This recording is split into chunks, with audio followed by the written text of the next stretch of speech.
나는 스트레스 상황에서 행복은 빠다야를 듣고 한순간에 기분이 좋아져 버렸고 역시 동거인은 단순하고 튼튼하고 밝은 사람이 최고인 것 같다고 생각했다.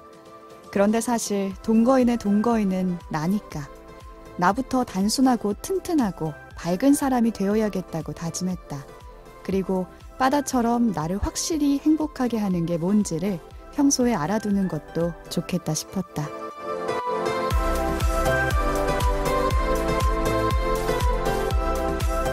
책도 읽고 넷플릭스도 보는 일석이조 취향 추천 팟캐스트 책플릭스. 오늘은 김하나 황선우 작가의 책 여자 둘이 살고 있습니다. 한 구절로 시작합니다.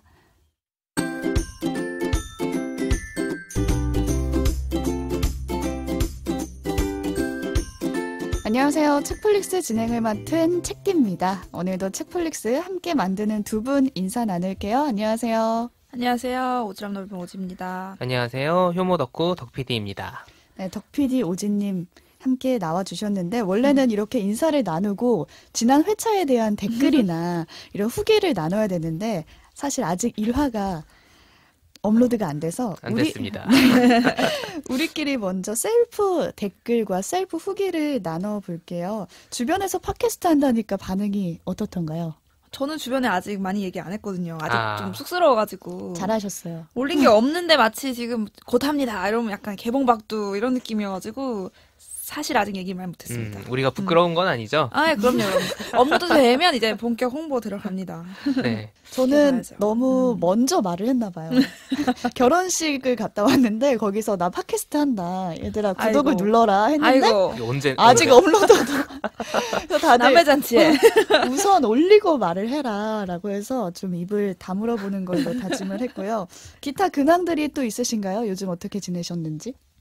뭐 맨날 똑같은데 제가 최근에 넷플릭스에서 그 넷플릭스 오리지널 드라마 인간 수업을 보기 시작했거든요. 어때요? 나 궁금한데. 그거. 아직 많이 못 봤는데 근데 주인공 이름이 오지수예요. 남자 아. 주인공이. 그래서 오지. 그 여자 주인공이 애칭처럼 약간 오지 이렇게 부르더라고요. 그래서 깜짝깜짝 놀랐잖아요. 이거를 알고 정한 것은 아니었는데 마치 우연히. 따라서 정한 것처럼. 마치 트렌드 따라간 것처럼 아닙니다. 볼 때마다 깜짝깜짝 놀라겠네. 사실 많이 놀라진 않지만 그래도 생각을 한다는 거. 볼 때마다 책플릭스 준비해야지 이런 마음이 든다는 거. 인간 수업 나중에 다 보시고 후기를 전해주시기 제가 정주행을 좀 해보고 말씀을 드릴게요. 덕PD는 근황 있으신가요? 네, 뭐 그냥 일하고 팟캐스트 준비하고 일하고 팟캐스트 준비하고 퇴근이 늦으시더라고요. 네, 퇴근이 어제 저희가 이제 제가 아침 방송을 만드니까 출근이 6시인데 그쵸, 새벽에 어제 회사 나갈 때 시간 보니까 11시더라고요. 밤 11시. 이럴 수가. 자, 이게 사는 건가. 저 어제 칼퇴했는데. 이렇게 열심히 만들고 있다. 책플릭스가 업무가 되는 그날까지, 업무로 인정받는 그날까지, 주업이 되는 그날까지 우리가 함께 해보도록 하고요. 저 같은 경우에는 이제 책 추천을 하고 콘텐츠 추천을 해야 된다고 하니까 뭔가 먹어본 사람이 먹을 줄 안다라는 말처럼 많이 먹어봐야 될 것 같은 느낌은 드는데 시간은 없고 없지. 그래서 주변에 뭐 영화 음악을 진행하시는 선배라든지 이런 분들께 많은 추천 콘텐츠를 받아보고 제가 먼저 맛을 봐보고 있습니다. 네. 자, 오늘은 두 권의 책을 골라서 함께 읽는 책 대 책 코너 준비해 봤는데요. 오지와 덕PD가 각각 한 권씩 소개해 주실 거예요. 일단 각자 어떤 책을 가져오셨는지 소개 부탁드릴게요. 네, 저부터 말씀을 드리면 제가 들고 온 책은 외롭지 않을 권리라는 제목의 책이고요. 네. 황도영 작가, 이분은 진선미 의원실에서 보좌관으로 일하던 분인데 이 생활동반자법이란 이 책의 주요 내용이죠. 이 말을 만드신 분이에요. 그래서 이 책을 쓰려고 퇴사했다. 진실인가? 네, 올해 3월에 이럴 출간됐고 네. 좀 뭐 특이한 부분은 이게 텀블벅이라고 네. 그 펀딩하는 사이트 있죠. 네. 크라우드 펀딩하는 사이트에서 목표 금액의 1411% 달성하면서 네. 야, 초반부터 아주 10배를 화제몰이를 하고 넘긴. 있죠. 네, 제가 들고 온 책은 이겁니다. 저도 같이 이제 3월에 최근에 출간된 따끈따끈한 책인데요. 제목은 오늘 밤은 굶고 자야지. 가 제목이고요. 어젯밤 내 심정이다. 그렇죠. 매일 밤의 심정이 매일 밤 우리 마음을 대변하는 듯한 제목의 이 책은 이제 원래 한겨레 신문에 연재됐던 에세이를 엮어서 이번에 출간된 산문집이고요. 소설가로 유명하신 박상영 작가님의 책이고요. 또 윤수은 작가님의 일러스트로 아기자기하게 만들어진 예쁜 책입니다. 두 권 다 지금 서점에 가면은 매대를 장식하고 있는 그렇죠. 아주 그렇죠. 따끈따끈한 핫한 책입니다, 아주. 베스트셀러들이 아닐까 싶은데 그리고 한마디만 첨언하자면 네. 지금 팟캐스트, 도서 팟캐스트를 들으시는 분들은 가장 핫한 책들 중에 하나죠. 맞아요. 지금 이 따끈따끈. 두 권의 책들이. 이미 들으셨을 수도 있을 것 같아요. 네. 우리도 지기 싫어가지고. 오프닝을 그래서 일부러 이 여자 둘이 살고 있습니다의 한 구절로 가져오신 이유가 있을 것 같은데 덕 PD 설명해 주시죠. 네, 이 오늘 다룰 책들이랑 키워드가 좀 겹친다는 느낌이 좀 들었어요. 어. 이게 어쨌든 작년에 엄청난 화제작이었죠. 그렇죠. 여자 둘이 살고 있습니다. 그래서 친구분 둘이서 이제 공동으로 집도 계약하고 고양이들과 함께 살아가는 이야기인데 함께 산다, 빠다, 먹는 음식 같은 버럴. 그리고 행복 이런 빠다. 키워드가 오늘 소개할 두 책들이랑 좀 결이 맞는다는 생각이 들어가지고 진행을 골라봤습니다. 네, 빠다. 고칼로리. 실제로 이 책이 인용되기도 하잖아요. 그렇죠. 특히 외롭지 않을 권리에서 보면은 많이 인용되고 있는데 오늘 이 책들 본격적으로 살펴보겠습니다.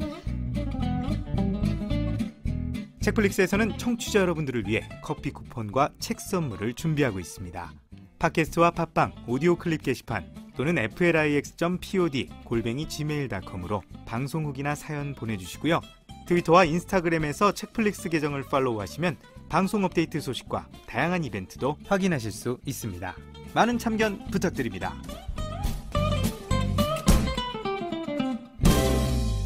오늘 밤은 굶고 자야지부터 소개해 받을게요. 누구부터 하시겠어요? 제가 이 책을 조금 소개를 드릴게요. 네. 이 책은 출판사에서 만들어준 이 홍보 문구를 보면 네. 생활 밀착형 유머 서스펜스 다이어트 에세이라고 장르를 새롭게 정의를 내리고 있어요. 듣도 보도 못한 장르다. 그러니까요. 유머 서스펜스 다이어트 에세이. 그래서 오늘 밤은 굶고 자야지라는 제목에서 유추할 수 있듯이 주인공이 매일 밤 굶고 자는 다짐을 실제로 해요. 네. 근데 실제로는 거의 성공하지 못합니다. 거의가 아니라 100%라고 봐도 좋죠. 모두가 그런 거 아닌가요? 그렇죠. 우리 모두와 같이 이 책에서는 굶고 자야지라는 어떤 과업을 성공하고 끝나는 게 아니라 매일매일 다짐하면서 전개가 되고 있습니다. 그래서 이 에세이가 이제 매 편이 하나의 흐름 속에서 이제 이 저자의 직장 생활과 그다음에 작가 생활이라는 두 가지 업무를 병행하면서 겪는 자기의 고충, 그리고 또 살찐 몸이라는 우리 사회에서 정말 많은 사람의 타겟이 되곤 하는 그 위치에서 자기가 살을 빼야지라고 다짐하는 동시에 살을 빼도록 강요하는 사람을 혐오하는 그 이중적인 그런 마음들을 되게 유머러스한 문체로 재밌게 매 편 써주고 있습니다. 그래서 저도 읽으면서 제가 사실 마침 최근에 다이어트를 시작을 했거든요. PT 열심히 하고 계신다. 그럼요. 제가 PT 이제 3번 어제도 받고 왔습니다. 그래서 지금 오늘 아침에 힘들겠다. 샴푸를 하는데 정말 팔이 안 올라가더라고요. 그래서 다이어트를 시작하면서 저도 음식도 좋아하고 사람들이랑 같이 어울리는 것도 좋아해서 굉장히 다이어트가 어려운 상황이었는데 이 책을 읽으면서 그래 나도 매일 굶고 자야지. 오늘 저녁은 야채 먹고 자야지. 맨날 이런 다짐을 맞아. 하거든요. 부질없다 정말. 진짜 부질없거든요. 운동하고 오면 더 먹어요. 내가 오늘 뭐 했다는 그 마음 때문에. 맞아. 그래서 되게 재밌게 펼쳐 들었는데 이 책을 내려놓을 때는 조금 다른 마음이었어요. 어땠어요? 약간은 이 책이 다이어트에 대한 얘기만은 아니었다라는 거를 절실하게 느꼈고요. 다이어트를 어떻게 보면 하나의 소재로 삼아서 하루하루 나 자신을 갖고 나가는 얘기 같았어요. 저는. 맞아. 되게 다이어트에 실패하는 사람의 이야기가 어떻게 보면 자기 관리 실패한 거로 우리 사회에서는 얘기가 되잖아요. 근데 제 생각엔 그래요. 포기한 사람은 굶고 자려는 다짐 안 하거든요. 맞아. 이 사람은 포기한 사람이 아니다. 저는 이 생각입니다. 이 박상현 그렇지. 작가님 실제 이야기이기도 한데요. 자기를 어쨌든 내일은 조금 더 나은 내가 돼야지. 내일은 조금 더 건강한 내가 돼야지. 내일은 좀 더 자기 관리란 말 정말 싫어하시고 저도 싫어하는데 어쨌든 내가 목표하는 나의 모습으로 다가가야지라는 마음으로 어쨌든 다짐을 한다는 그 매일의 행위 자체가 어떻게 보면 자신을 아끼고 좀 더 돌보는 느낌이라는 그런 생각이 들었거든요. 그래서 우리 모두가 그런 것 같아요. 100% 포기한 사람도 없고 100% 성공한 사람도 없어요. 사실은 그냥 매일매일 작은 다짐들을 실패도 하고 성공도 하고 그렇게 살아가는 것 같더라고요. 네. 저는 오진님의 그 시도를 엿본 적이 있는데 저번에 다 같이 족발을 먹으러 갔는데 그릇 접시에 딱 먹을 만치의 양을 담고 그런 뜻이었어? 네. 난 더 내가 이상 좋아하는 묻지 부위 않겠다. 그래? 미리 확보한 건 줄 알았어. 아닙니다. 저 부위를 저 좋아하는구나. 양보 손대면 안 잘하는 되겠다. 사람이에요. 아닙니다. 딱 그만큼의 양을 먹겠다면서 가지고 가고 나서 좀 몇 분이 지나고 나니까 아니 그 접시가 비워지지 않는 거예요. 근데 그 접시를 앞에 두고 자꾸 다른 곳에 젓가락질을 하는 찜해놨다. 네, 그런 시도를 제가 봤습니다. 비록 실패했지만 굉장히 보기 좋은 시도가 아니었나. 근데 방금 얘기해주신 오지님이 방금 얘기해주신 포인트가 자꾸 되게 열심히 자기를 가꾼다라는 표현이 이제 뭐 노력한다는 거잖아요. 제가 이 책에서 가장 인상 깊었던 구절도 대충 이런 식이에요. 나는 한없이 바삭하고 건조해지는 길을 걸으며 나 자신을 향해 가고 있는 것일지도 모르겠다. 어쩌면 그것을 일종의 성장이라고 부를 수 있을지도. 이게 되게 추상적인 말인데 맥락은 이 박상현 작가께서 직장 생활을 하면서 소설집을 2권을 냈잖아요. 맞아요. 진짜 대단한 것 같아요. 그쵸. 상상도 할 수가 없어요. 이런 반응이 주변에 있었겠죠. 어떻게 그럴 수가 있었냐. 같은 이야기들. 예. 회사 일도 회사 일이고 소설 쓰는 것도 일이고 사실 회사 일만 하고 지치잖아요. 지치는데 박상영 작가는 새벽에 막 일부러 나와가지고 그러니까요. 회사 앞에서 2시간 일찍 갔다면서요. 그쵸. 출근을 해서 글쓰기를 한다. 근데 이제 박상현 작가가 이 방금 위에서 읽어드린 성장에 대한 이야기를 하면서 했던 얘기가 글쓰기도 회사 일이랑 다름없이 노동이지만 글쓰기를 통해서 나는 일종의 존재 증명을 했던 것일지도 모르겠다. 그러니까 남의 일을 소모적으로 해주는 게 아니라 나만의 이야기를 풀어간다는 감각이 이 돈벌이의 고단함을 버티게 해준다는 거죠. 그렇죠. 사실 생각해보면 우리가 지금 본업들이 있는 사람들인데 맞아요. 이 팟캐스트를 왜 하고 있느냐. 뭔가 하고 싶어 한다. 하고 음. 싶어 하고 이것들을 가지고 우리가 자기를 뭐 증명한다까지는 조금 아닐 수도 있지만 그런 노력들을 하고 있다는 점이 약간 박상현 작가랑 동세대 비슷한 세대에 있는 사람들이 가지고 있는 감각인 것 같아요. 얘기 들으면서 생각났는데 마종기 시인이 원래 의사시래요. 근데 미국에서 의사 생활을 하면서 가장 힘이 됐던 게 시를 쓰는 글쓰기였다고 하더라고요. 그래서 그분이 하시는 네. 말이 뭔가 내 삶에 정말 큰 영향을 주는 취미가 꼭 하나씩은 있어야 된다라고 말씀을 하시더라고요. 근데 박상영 작가는 글쓰기가 이제 직업이 되셨지만은 내가 직업으로 그걸 삼지 않을 거라도 그냥 취미로 무언가 내 삶에 영향을 주는 어떤 행위? 그런 건 꼭 필요하다라는 우리 생각이 모두에게 정말 필요하죠. 네. 근데 정말 요새는 취미도 막 마치 하나의 도구처럼, 그러니까 취미 그 자체로 즐거운 거를 떠나서 이 취미를 하면 나한테 뭐 나중에 이런 덕이 득이 될 거야. 덕이 맞아. 득이 될 거야. 자기 예. 개발처럼. 그거를 마치 자기 개발을 취미, 나의 힐링 이렇게 포장해서 되는 경우가 많아요. 야, 진짜 취미도 그런 거 신경 써가면서. 취미도 계산을 해봐야 되는 거예요. 내가 좋아하는 거가 아니라 나중에 그래도 뭔가 조금이라도 영상 편집 배워놓으면 나중에 유튜브 만들 수 있겠지. 뭐 하면 뭐 할 수 있겠지. 외국어 배우면 해외여행 가서 도움 되겠지. 이런 마음으로 접근을 많이 하는 것 같아요, 사실은. 근데 아까 그 의사 선생님이 시를 쓴다고 해서 환자를 돌보는 본업에 도움이 거의 안 될 수도 있겠죠. 하지만 그 자체로 자기를 살아있게 해준다라면 충분히 가치가 있는 일이 아닌가 그런 생각이 듭니다. 버티는 힘이 되게 해준다고 하더라고요. 맞아요. 의사 일을 하면서 뭔가 정신적으로 스트레스를 받거나 정신병원에 가는 의사들이 많대요. 근데 그럴 때 무너지지 않으려면은 나를 지탱해줄 취미가 있어야 된다는 말이었어요. 맞아. 워낙 스트레스가 많잖아요. 사실 이게 맞아요. 저는 이 오늘 밤 굶고 자야지가 물론 박상영 작가와 동세대만 열광한다고 생각하진 않아요. 다들 비슷할 수도 있지만 근데 이제 공감할 수 있는 포인트가 되게 많다는 거죠. 상사가 외모를 가지고 농담을 막 한다거나 그렇죠. 되게 심하잖아요. 무례한 그런 그리고 직장을 모습들. 그리고 이렇게 직장 다니고 있지만 나는 직장은 직장일 뿐이고 여기서 자아 실현하지 않아. 밖에서 자아 실현할 거야.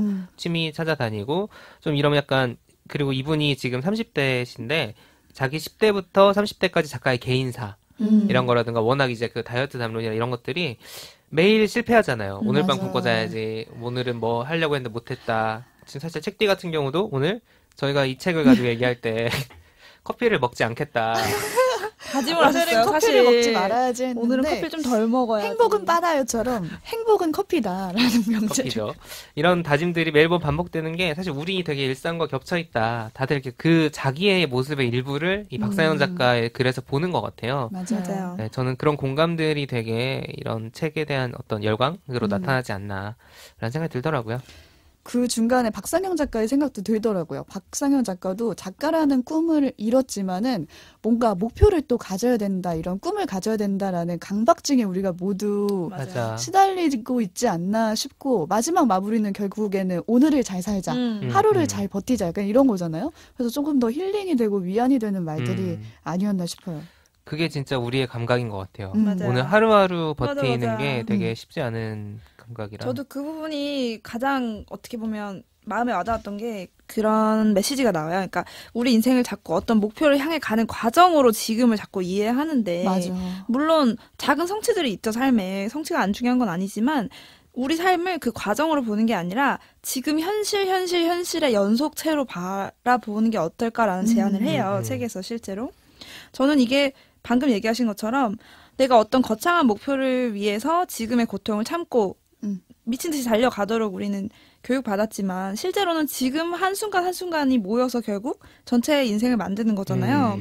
그래서 아까 매일매일 다짐하고 자는 게 어떻게 보면 하루하루 새롭게 그 현실을 나의 하루로 끌어안는 좀 맞아요. 하루하루 나의 삶을 좀 돌아보고 아껴주는 그런 상징이 아닐까 또 그런 생각이 들어요. 그래서 저도 그게 가장 마음에 남더라고요. 내일을 위해 지금 내가 뭘 열심히 해야 돼가 아니라 지금을 위해서 나는 지금 최선을 다하는 게 어떻게 보면 나한테 제일 소중한 거구나. 그런 느낌이 좀 들더라고요. 우리 세대한테는 좀 필요한 메시지 아니었나.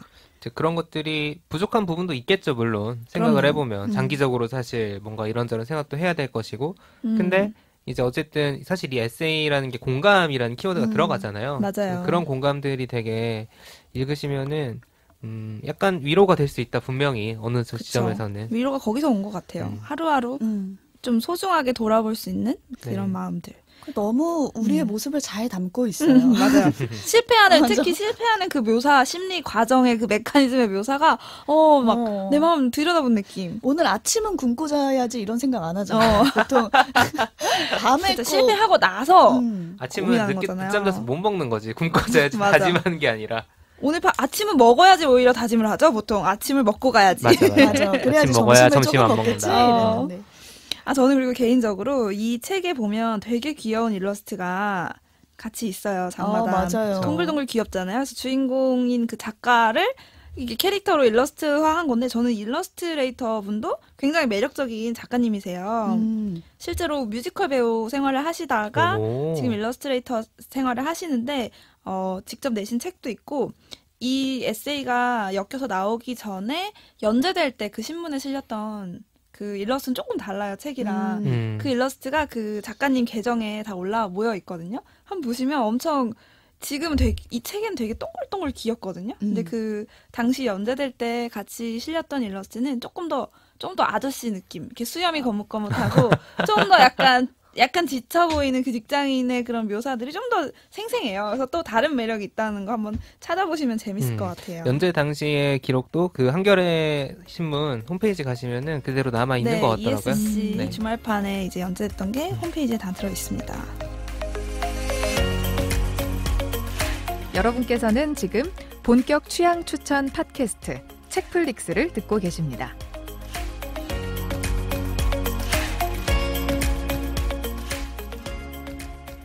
이제 다음 책으로 넘어가 볼게요. 외롭지 않을 권리에 대해서 덕 PD가 준비해 네. 오셨죠? 외롭지 않을 권리는 이제 쉽게 말하면은 생활 동반자법이라는 법을 이제 본격적으로 한국 사회에 소개하는 책이다라고 돼 있죠. 근데 이게 1441% 아까 텀블벅에서 달성을 했다고 했잖아요. 근데 제목은 외롭지 않을 권리. 이게 상당히 사람들 끌어당긴다. 그러니까 제목이 너무 이렇게 매력적이에요. 맞아. 완전 매력적이죠. 나를 외롭게 해야지 않겠구나 이 책은. 나 외로워. 갑자기 막 외로운 것 같고. 그렇죠. 그래서 책 제목에 보면은 외롭지 않을 권리 표지에 보면은 써 있고 밑에 혼자도 결혼도 아닌 생활 동반자 이렇게 써 있어요. 그리고 뒷표지에 보면은 섹스하는 사이만 같이 살 수 있나요? 아무런 법적 권리가 없는 동거 그리고 높은 장벽의 혼인 이 두 가지 선택지면 충분할까? 이제 이런 질문을 던지는 책인 거죠. 그렇죠. 그래서 생활동반자법을 본격적으로 소개하는 책인데 쉽게 말해서 이제 앞에서 말씀드린 것처럼 결혼을 택하지 않아도 함께 사는 두 사람한테 생활동반자라는 지위를 주자. 근데 이제 그냥 법만 설명하는 책이면은 법전이겠죠, 사실.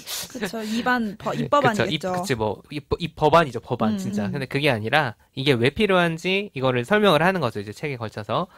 첫 번째는 가족에 대한 감각이 좀 변하고 있다. 순서는 맞아요. 이제 제가 그냥 고른 건데 부모님에 대해서 다들 이중적인 감정을 가지고 있죠. 약간 경제적으로도 지원을 해드리고 싶고, 근데 또 자식으로서 약간 효도라는 게 사실 돈만으로 되지 않잖아요. 맞아요. 어떤 감정적인 어떤 그런 것들이 필요한데 돈 들이면 다냐. 근데 이것도 우리 사회 지금 상황에서는 경제력이라는 게 부모님 세대가 훨씬 그쵸. 경제력이 큰 경제력을 크고 갖고 있고. 강하고 저희는 그러니까 청년 세대는 조금 상대적으로 약하기 때문에 이거 점점 부담인 거예요, 되게.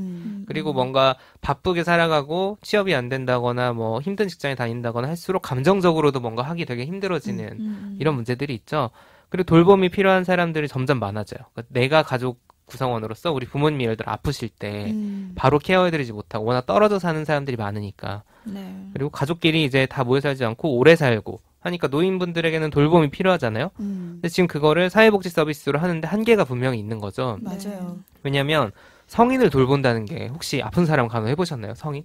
네, 저 할머니 간호 해본 적이 있는데 쉽지가 않아요. 어마어마한 우선 일이에요. 온 가족이 매달려도 그 24시간을 옆에서 지킨다는 맞아요. 것 그렇죠. 자체가 쉽지가 않아요. 그러니까 지금 한국 사회에서 이제 그 문제 관련해서는 예를 들어 이제 발달장애인들에 대한 생활 지원 서비스 같은 것들이 이게 공적인 서비스의 영역에 들어와는 있는데 굉장히 부족하단 말이에요. 왜냐하면 너무 일은 힘들고 그것에 대해 지출하는 비용은 또 적을 수밖에 없고.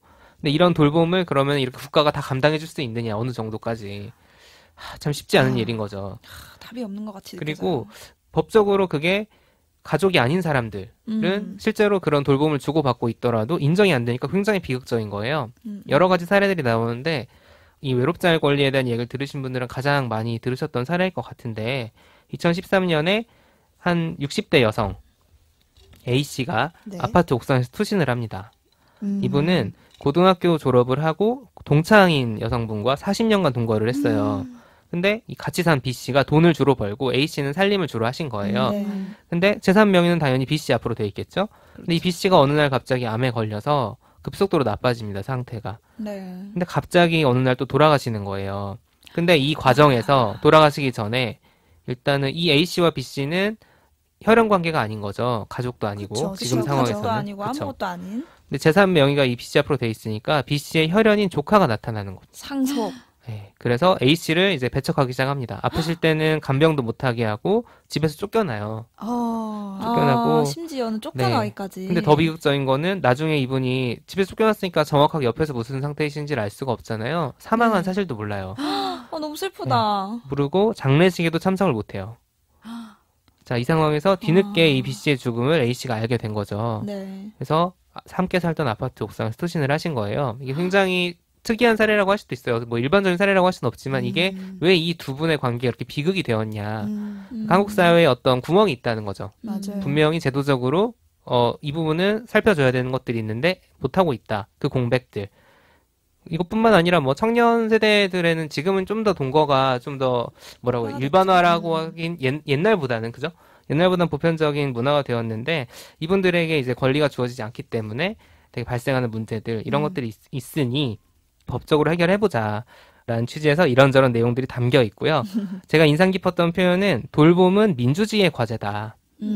라고 표현을 하시더라고요. 그러니까 고독이라는 문제가 있는데 이제 고독과 외로움이라는 문제를 어떤 서로 해결해 줄 수 있는 사람들이 있다면 그것을 그들에게도 권리를 주자는 거죠. 일종의 권리를 주고 법적으로 지원을 해주자. 거기에 이 생활동반자법이라는 제도가 이바지할 수 있다. 이제 그런 내용의 일종의 생활동반자법 속에서 내 생소 내 생활동반자법을 소개합니다라는 내용의 책입니다. 이 책을 보면서 그 생각을 많이 했던 것 같아요. 내가 너무 편협했다. 가족이라는 그 구성원에 대해서 그냥 부모님이 있고 자녀가 있고, 그렇게만이 가족이다라고 생각을 했는데 이제는 달라졌다는 거죠. 되게 다양하게 가족 형태가 있잖아요. 말씀하셨던 것처럼 친구여도 가족이나 맞아요. 다름없는. 뭐 여자 둘이 살고 있습니다도 대표적인 그쵸. 케이스고. 근데 그분들이 보호받을 법이 정말 하나도 없다는 거. 그렇죠. 뭐 예를 들어 병원에 가서 그 한 분이 아팠을 때 보호자가 돼줄 수 없다는 거. 왜냐하면 친족 관계가 아니기 때문에. 근데 그런 거는 좀 우리가 법적으로 손을 봐야 되는 부분이 아닐까 싶고요. 그런 빈 공간을 메워주는 게 이 법이 될 수 있다라고 저자는 말하고 있지 않나 싶어요. 네. 저는 그리고 이런 생활동반자법에 대해서 처음 들었을 때 저는 이제 주변에 제 또래 결혼을 앞두거나 결혼과 비슷하게 생활하고 있는 청년 동거 인구에 대해서만 막연히 떠올렸거든요. 맞아요. 근데 이 책을 읽으면서 정말 새롭게 발견했던 거는 중노년 가구에서도 이런 동거 형태의 거주 인구가 많다라는 거. 1인 가구는 많은 줄 알았지만 동거 형태가 상당히 많더라고요. 통계를 보니까 이 책에서. 그러니까요. 그분들이 서로 사실상 가장 케어의 적임자, 돌봄 제공의 적임자일 수 있는데 이 부분을 이분들의 권리를 보호한 측면도 있지만 이분들이 서로 돌봄을 주는 게 전체적인 국가적인 복지 자원의 뭐랄까 분배에서도 되게 도움이 될 수 있다라는 얘기를 좀 책에서 하더라고요. 그래서 그쵸. 새로운 좀 깨달음이었던 것 같아요. 그러니까 이게 그분이. 현실적으로 그냥 감정적인 문제가 아니라 현실적으로 1인 가구에게 두 채의 집을 주는 것보다 2인 가구에게 한 채의 집을 주는 게 국가 입장에서는 이득인 그쵸. 거예요, 사실. 여러 왜냐하면 우리가 한 명이 살려고 해도 최소한의 그 공간이 필요하잖아요. 그쵸. 맞아요. 예를 들어서 7평짜리 원룸을 2개 줄 테니까 각자 살아라고 하는 거랑 같이 살 의지가 있는 사람에게 14평, 15평짜리 투룸을 주는 건 완전히 다르거든요. 그쵸. 개인 공간은 투룸이 더 많아져요, 실제로. 그러니까 왜냐면 공용 공간이 겹치니까. 그렇죠. 예. 그러니까 이런 지원의 필요성들이 현실적인 수요가 있고 그것이 제도적으로 가능하다라는 일종의 청사진을 보여주는 책이었어요.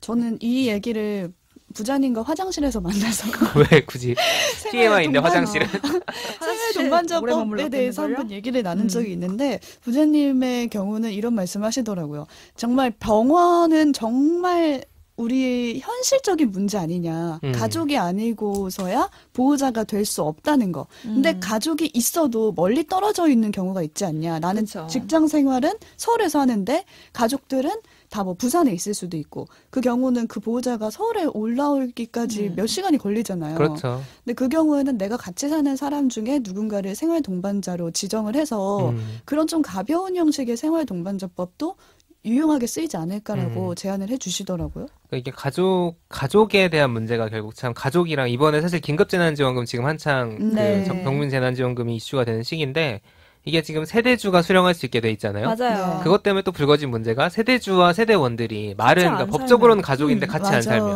혹은 그냥 절연했을 수도 있어요. 맞아요. 혹은 왼수지간일 수도 있어. 심각하면. 그럼 그 돈 세대주가 다 가져가는 거라고요. 억울해. 얼마나 억울하겠어요. 그러니까 개인별로 줘야 된다 이런 얘기가 나오는데 이 생활동반자법이 딱 그거예요. 사실 돌봄이나 뭐 어떤 경제적인 지원이라든가 이런 것들을 다 지금 가족한테 묶어놨는데 맞아. 그 가족이 아닌 사람이 그걸 해줄 사람이 분명히 있는데 자의로 그거를 가족 같은 권리를 인정해주지 않는다. 이제 이런 부분들에 대해서 질문을 던지는 그런 책이고 아무래도 이 생활동반자법이라는 게 전통적인 가족의 개념이랑 좀 떨어져 있다 보니까 맞아요. 네. 이게 당연히 반발도 거부감도 많고 있고. 거부감도 있죠. 그 부분에 대해서는 저자가 최대한 설명을 해놓고 있기 때문에 저희가 뭐 이 자리에서 그걸 다 일일이 언급하기보다는 책을 한번 보시면 좋을 것 같아요.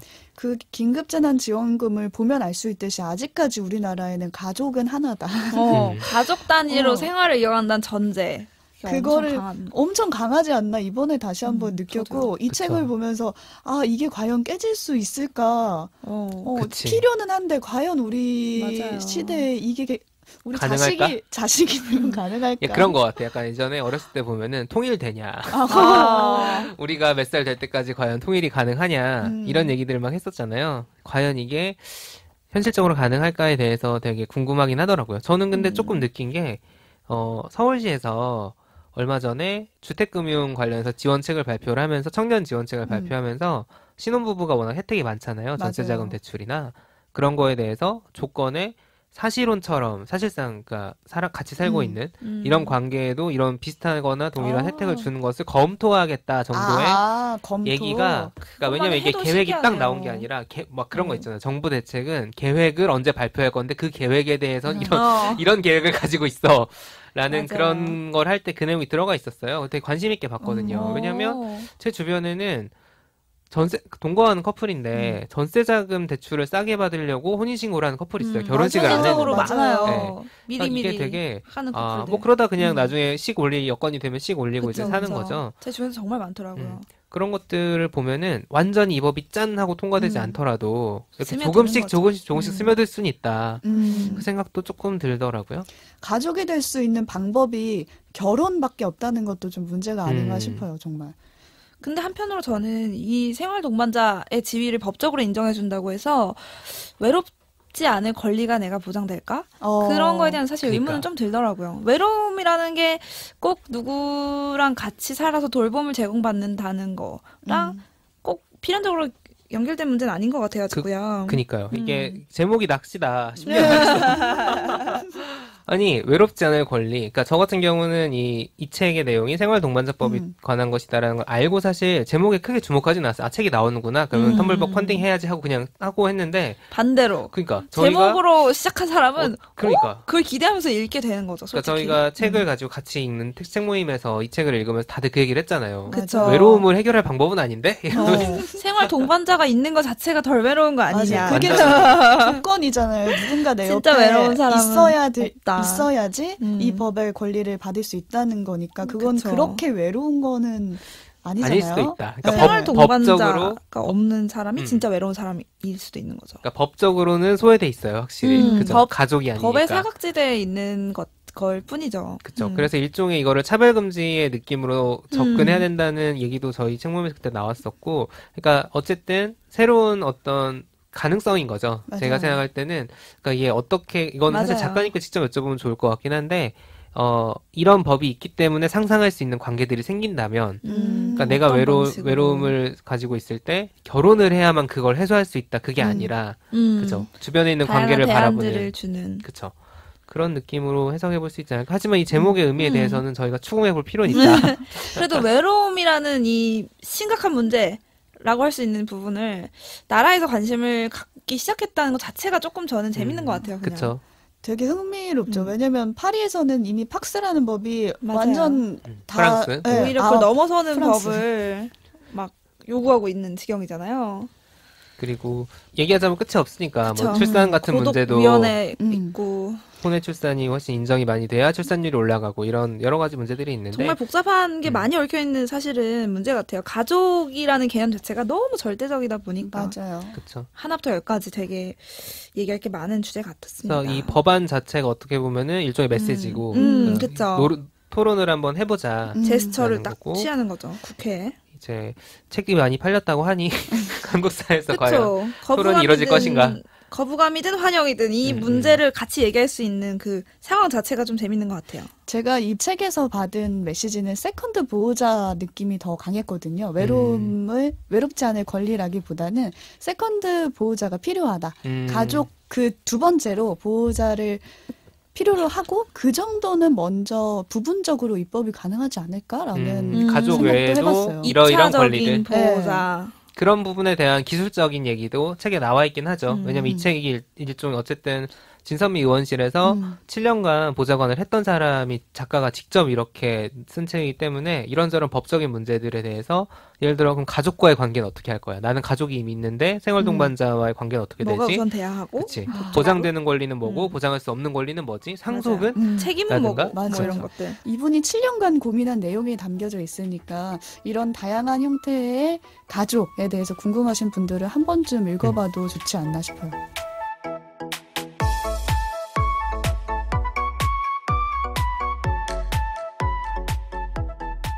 자, 이제 박상영 작가의 오늘 밤은 굶고 자야지 받고 또 황두영 작가의 외롭지 않을 권리 함께 이야기 나눠봤는데요. 이 책과 같이 보면 좋을 영상 콘텐츠나 아니면 다양한 콘텐츠 함께 나눠볼게요. 먼저 덕 PD. 네. 제가 들고 온 작품은 고레에다 히로카즈 감독의 어느 가족이라는 영화입니다. 네. 이게 작년에 기생충이 칸 영화제에서 황금종려상을 받았죠. 그리고 그 전해에 2018년이죠. 그러니까 예, 황금종려상을 받은 일본 작품이고요. 2018년에 개봉한 어느 가족. 이게 설명을 좀 드리면은 만비키 가족이에요. 원래 일본 원제는. 그리고 영어 제목이 샵리프터인데 샵리프팅이나 만비키가 뭐냐? 좀도둑질이에요. 그러니까 샵리프팅. 그러니까 매장에서 뭔가 이렇게 가져오는 거지. 좀도둑 같은 가져오는 거고. 그래서 첫 장면이 그 아버지 역할을 하는 오사무라는 캐릭터와 아들 역할을 하는 쇼타라는 캐릭터가 이 좀도둑질 하는 걸로 영화가 시작이 돼요. 두 부자가. 네. 들어 서로 눈치를 보면서 되게 코믹하게 연출을 하죠. 이게 제가 방금 아버지다 아들이다라고 안 하고 아버지 역할이다 아들 역할이다라고 한 이유는 실제 혈연이 아니에요, 이들은. 영화 속에서. 그쵸. 네. 그래서 이 둘만 있는 게 아니라 다 그 할머니 역할을 하는 사람, 엄마 역할을 하는 사람, 엄마의 동생 또는 마치 장녀 같은 역할을 하는 사람 이렇게 다섯 가족이 같이 사는데 네. 주수입은 뭐냐면 이 지금 아들이랑 아버지가 제가 그냥 편의상 이렇게 표현을 할게요. 아들, 아버지 이런 식으로. 네. 아들이랑 아버지가 좀도둑질 한다는 거는 사실 멀쩡한 직업을 가지고 있지는 않다. 수입이 불안정하고. 라는 거죠. 그래서 이 가족의 주수입은 할머니의 연금이에요. 아. 일본이 연금으로 연금이 이렇게 잘 돼 되니까. 있으니까. 그쵸? 그 외에 이제 엄마 역할을 하는 노부요나 장녀 역할을 하는 아키 이 둘은 아르바이트를 합니다. 아르바이트를 하는데 뭐 공장에서 일하기도 하고 이제 아키 같은 경우는 성노동을 하죠. 이제 그런 부분들이 이렇게 펼쳐지고 있고 가난하지만 화기애애해요. 화기애애하고 이렇게 살아가는 모습을 좀 보여준 다음에 무슨 일이 벌어지느냐 이들이 우연히 발견을 하는 거예요. 가정학대 때문에 길 위에서 떨고 있는 소녀를 발견을 해요. 네. 굉장히 어린 소녀, 유리라는 소녀인데 얘를 집에 데려옵니다. 그러면서 이런저런 일들이 벌어지는 거죠. 원래 이제 아들이 있으니까 얘도 어려요. 어리고 한 초등학생쯤 돼 보이나? 네. 학교를 다니거나 하진 않지만 이 원래 있던 소년과 소녀 사이에도 뭐 갈등이 있겠죠. 내가 막내였는데 사실 갑자기 밑에 동생 태어나면은 원래 그런 것처럼 이렇게 견제하면서 괴롭히기도 하고 애가 일단 어쨌든 어리기 때문에 이 애가 손이 많이 필요하잖아요. 그러니까 뭔가 그런 게 뭐 진짜로 옷을 입혀준다거나 씻겨준다 이런 것도 포함을 하지만 뭐 정서적으로도 많은 돌봄이 필요하죠. 그래서 이런 대한가족이라고 할 수 있는 모습이 쭉 가다가 그럼 행복한가? 이대로 끝인가? 이 가정학대에 시달리던 아이가 이렇게 뭔가 서로 혈연은 아니지만 일종의 공동체에 일어 사는 사람들이 들어와서 끝이면 영화가 안 되겠죠. 어떤 일이 벌어지냐면 할머니가 갑자기 돌아가십니다. 할머니 역할을 하는. 그쵸. 이 할머니가 돌아가시면서 장르가 바뀌죠. 마치 기생충에서 그 이정은 배우가 문을 두드리던 순간처럼. 장르가 바뀌는. 네. 장르가 바뀌고 파괴적인 결과가 벌어져요. 아무래도 가족이 뭔가 해체의 위기를 겪겠죠. 그렇죠. 일종의. 이제 이 부분들에 대해서는 스포일러니까 직접 보시면 좋을 것 같고 굉장히 시니컬하면서 따뜻해요. 제가 느낀 감상은. 그러니까 우리는 서로 사랑해, 너무 지켜줄 거야, 막 이런 끈끈한 가족이라거나 이런 낭만적인 그런 없어요. 왜냐면 기본적으로 남이니까. 생존을 다들. 위해 같이 사는 그쵸? 거니까. 각자의 스토리가 있어요. 각자 왜 이 가족에 합류하게 되었는지. 그리고 그렇지만 또 묘하게 이 냉소적인 사람들인데 서로의 필요에 의해서 함께 산 거예요. 표현이 서로 주었다. 그러니까 내가 얘를 주었어. 주워왔다고. 네, 주워왔다. 이제 양즙 이런 것처럼. 그쵸, 양즙처럼. 근데 서로가 서로를 주운 거예요, 그러니까. 그래서 일종의 되게 혼자서는 되게 사회적으로 버림받은 사람이고 뭔가 뭐 이렇게 좀도둑이라는 게 사실 도덕적으로 바람직한 역할이 아니잖아요. 그래서 막 논란도 있었다고 하더라고요. 이게 뭐 미화하는 거냐. 근데 이렇게 어떻게 보면은 사회적인 기준에서 못난 사람들이 서로 어떻게 보면 다른 사람의 돌봄에 기여할 수 있는 거죠. 이제 이런 돌봄이 어떻게 가능한 것인가 뭐 이런 것도 있고 이들이 사실 가족처럼 살긴 했지만 가족의 권리가 없는 상황. 그러니까 노인연금이 있었지만 다른 사회안전망이 무너져 있어서 근근하게 가난한 사람들이 생겨나고 있고 이 가족 또는 유사가족이라는 이 사적인 공동체잖아요. 이게 국가랑 어떻게 연결이 되어 있는가. 이거를 이 유사가족의 사례로 질문을 던지는 거죠. 그러니까 아마도 황금종려상을 받지 않았을까라는 생각이 들고 조금 뭐 의미를 무겁게 얘기했지만 이 5사람이 서로 주고받는 감정이 이 영화의 핵심이라고 생각을 해요. 되게 따뜻한 영화죠, 따뜻해요. 사실은. 따뜻하고 막 연기들이 진짜 예술이에요. 이 할머니 역할을 하는 배우는 키키키린이에요. 대배우죠. 일본에 얼마 전에 돌아가셨지만 정말 말 한마디 손짓 하나를 버리질 않아요. 그렇고 여기서 제일 빛나는 배우는 엄마 역할을 하는 안도 사쿠라인데 거의 신이에요. 신. 제가 안도 사쿠라를 원래 그렇게 좋아하지 않았는데 표정만으로도 모든 걸 말합니다. 진짜. 그 얼굴을 딱 바라보고 되게 멍하니 읊조리는 대사를 보면서 많은 메시지를 느낄 수 있다. 뭐 이런 것들이 되게 우리 사회에 필요한 돌봄이란 무엇인가, 어떻게 가능한가, 또 이제 국가의 역할은 무엇인가까지 뭐 너무 뻔한 얘기일 수도 있지만 그런 것들을 잘 보여주고 있는 작품이라 외롭지 않을 권리와 특히 함께 보면은 좋은 작품으로 가져와 봤습니다. 저는 이 작품을 정말 잘 골라왔다고 생각한 게 좀도둑이라고 할지라도 필요로 뭉쳤더라도 그걸 어쨌든 가족이라고 표현을 한 거잖아요. 그렇죠. 제목 자체가 어느 가족이고 그래서 이 외롭질 않을 권리와 같이 봤을 때 가장 이 책이 잘 이해할 수 있는 책을 다시 한번 생각해 볼 수 있는 영화가 아닐까 싶네요.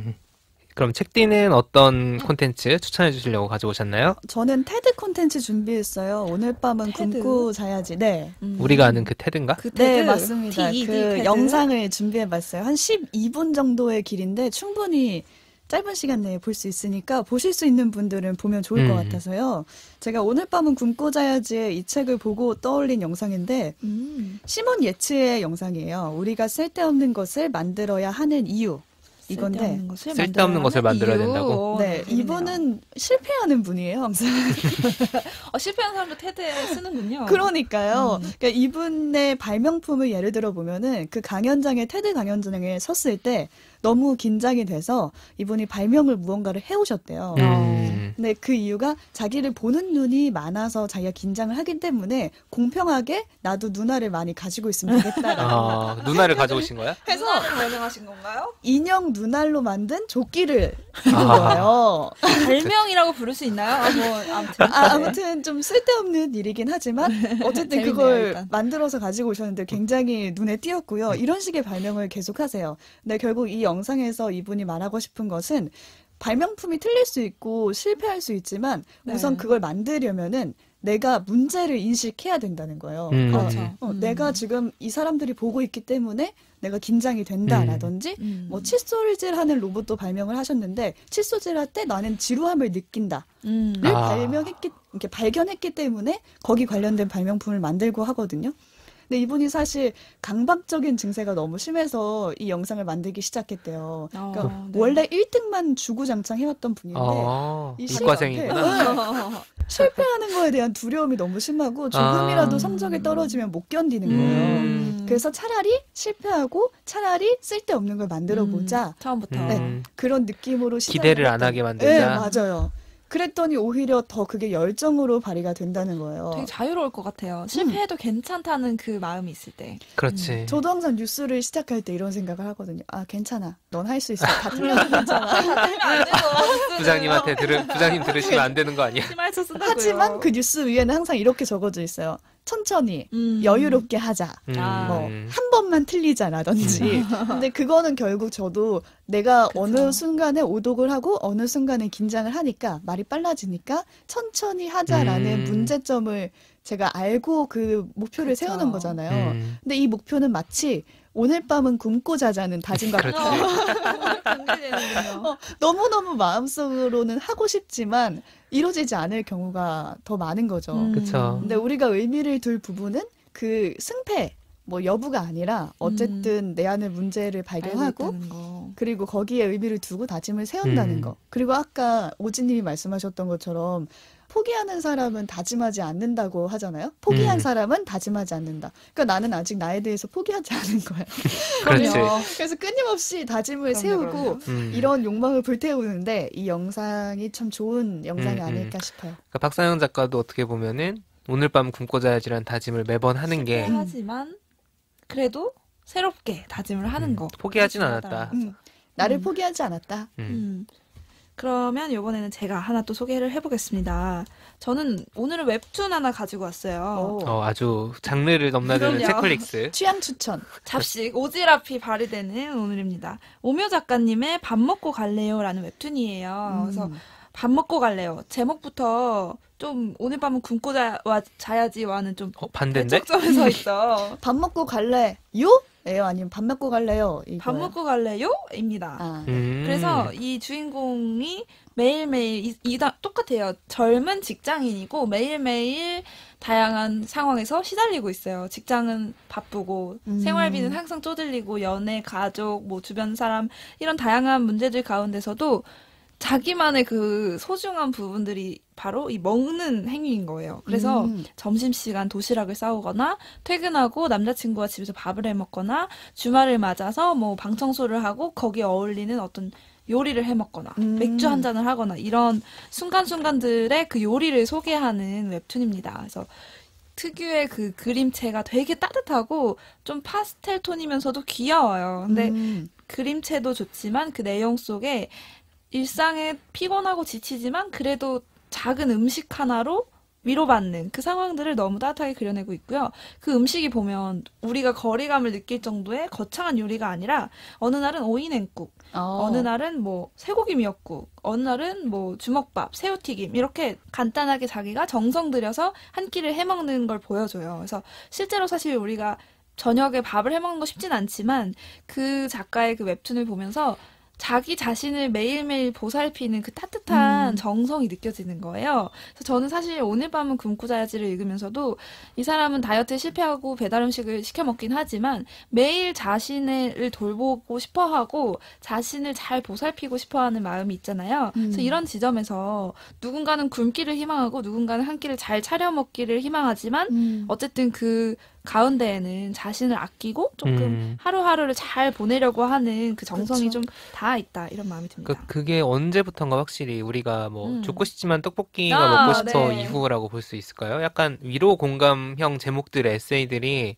그쵸. 잘 팔리는 게, 그러니까 사람들이 많이 관심을 가지는 게 되게 다들 상처받고 힘든데 다 힘든 거예요. 근데 다 또 힘들어. 그게 힘들어 끝나는 게 아니라 그 상황에서 어떻게든지 간에 자기를 유지하려고 다들 뭔가 애를 쓰는 것 아무리 같아요. 작은 거 하나라도 살아보려고. 그러니까 본능이라고 할 수도 있겠고 어떻게 그쵸, 그쵸. 보면 되게 살아나가고. 건강한 방식으로, 그러니까 건강하다는 게 뭐 몸이 건강하다 이게 아니라 약간 마음이 건강한 방식으로 그런 것들을 할 수 있는 뭐 그런 그쵸. 게 많이 생기면 좋을 것 사람마다 같아요. 그건 다르겠지만 음. 무엇가 됐든지 작은 하나의 일상 속 음. 루틴을 하나 정해서 내일을 어쨌든 기대할 수 있게 해주는 어떤 거, 또 오늘을 잘 지나갈 수 있게 해주는 하나 이런 게 되게 중요한 것 같아요. 그쵸. 생각보다. 그러니까 예를 큰게 들면 뭐 아니라. 그게 꼭 공감이나 위로만이 아니어도 저 같은 경우는 이렇게 예를 들어 일을 하다 보면 스트레스가 생기잖아요. 오늘 예를 들어 누구한테 전화를 했는데 말도 안 되게 막 나를 괴롭혀. 갑질을 네, 당해버렸어. 갑질을 당할 일이 꽤 있으니까. 그걸 괴롭히면은 그게 되게 화가 나고 사겨야 되는데 막 머릿속이 복잡해지잖아요. 내가 뭘 그쵸. 잘못했지. 말 한마디 반대적인 마음이 되고 잘못했나. 막 꼭 내가 뭘 그러니까. 잘못했지를 생각해요. 맞아. 그치. 왜 그럼 내가 자꾸 이런 나로 말을 돌아와. 당할 자격이 있나? 그럴 때 되게 저 같은 경우는 그 요리를 하거나 혐오와 의외로 곁들일 요리를 하거나 아니면은 책을 봐요. 되게 이상한 컨셉인데 요리를 되게 하고 책을 책을 본다고? 봐요. 그게 딴 게 아니라 만화책도 컨셉이네요. 만화책도 보고 아니 그게 되게 이상한데 옛날에 봤던 책 있잖아. 새로운 쉽지, 책을 그러면. 보는 게 아니라 먹어보면. 예, 예. 맞아, 그 책을 맞아. 보면은 그러니까 그 책장 넘기는 느낌이 너무 좋은 거야. 이 정보를 막 빨아들이고 이게 아니라 책장을 넘기면서, 왜냐면 책이라는 게 그 사람의 어떤 뭐 생각이든 사건이든 흐름이잖아요. 좀 맞아요. 나를 거기로 그냥 내 머릿속에 있는 오늘 하루의 때를 다 벗어버리고 그냥 거기로 쑥 맡기고. 들어가는 느낌이 너무 좋아서 저희가 사실 뭐 영화나 드라마 네. 보는 이유도 어떻게 그런 보면 거죠. 그거 빨려 맞아요. 들어가잖아요. 그 그쵸. 안으로. 좀 그런 것들이 되게 위로가 될 때가 있다. 그런 생각이 드네요. 책플릭스가 위로가 될 수도 그쵸. 있겠네요. 정확하게 그쵸. 그 컨셉이다. 정확하다. 네. 계속 우리는 기획되고 있는 현재 진행형인 네. 넷플릭스. 재밌겠네요. 네, 한 번쯤 좀 그냥 가벼운 마음으로 웹툰이니까 그리고 또 이게 이어지는 내용보다는 한 편 한 편에 그냥 완결이 되니까 한 번쯤 보셔도 좋을 것 그런 같아요. 옴니버스식도 되게 좋은 것 같아요. 가볍게 그쵸. 볼 수 있어요. 맞아요. 출근길을 보기 좋더라고요. 그리고 끊겼을 때 아쉬움이 없어요, 별로. 맞아. 어떤 드라마 같은 건 한참 보는데 끊기면 다음 편 또 봐야 되고 중독적인 그렇지. 게 생겨버리면 또 안 좋거든요. 다음 날이 힘들거든요. 그렇습니다. 네.